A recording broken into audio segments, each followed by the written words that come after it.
ఏమైందిరా? ఏం లేదు కౌశిక్, అర్జెంట్ గా డబ్బులు కావాలని దగ్గరలో ఉన్న ఏటీఎంకి వెళ్ళాను. మంచిదే. అక్కడికి వెళ్ళి చూస్తే పర్స్ లేదు.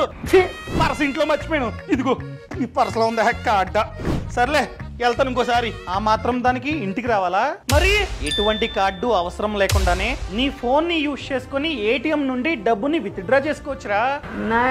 అదెలా? సింపుల్. అదే ఎస్బీఐ ఏటీఎం లో స్క్రీన్ మీద యూపీఐ క్యూఆర్ క్యాష్ అని ఉంటుంది. దాన్ని క్లిక్ చేయి. ఆ తర్వాత క్యాష్ ని ఎంటర్ చేయి. కింద కంటిన్యూ ని క్లిక్ చేయి. అప్పుడు ఒక క్యూఆర్ కోడ్ అనేది జనరేట్ అవుతుంది. దాన్ని నీ ఫోన్ లో ఉన్న ఏదో ఒక యూపీఐ యాప్ తో స్కాన్ చేయి. నీకు నచ్చిన బ్యాంక్ అకౌంట్ ని చూస్ చేసుకుని యూపీఐ పిన్ ని ఎంటర్ చేయి. డన్. ఏటీఎం నుండి డబ్బు వస్తుంది, తీసుకో. ఇలా ఒక్క ట్రాన్సాక్షన్ లో మ్యాక్స్ టు మ్యాక్స్ 10,000 వరకు మనమైతే డబ్బుని విత్డ్రా చేసుకోవచ్చు అనమాట. ఇక నుండి కార్డు లేకపోయినా కూడా ఏటీఎంకి వెళ్ళి డబ్బులు విత్డ్రా చేసేచ్చే. సర్లే, థ్యాంక్ యూ. అర్థమైందా అండి? ఈ సంవత్సరం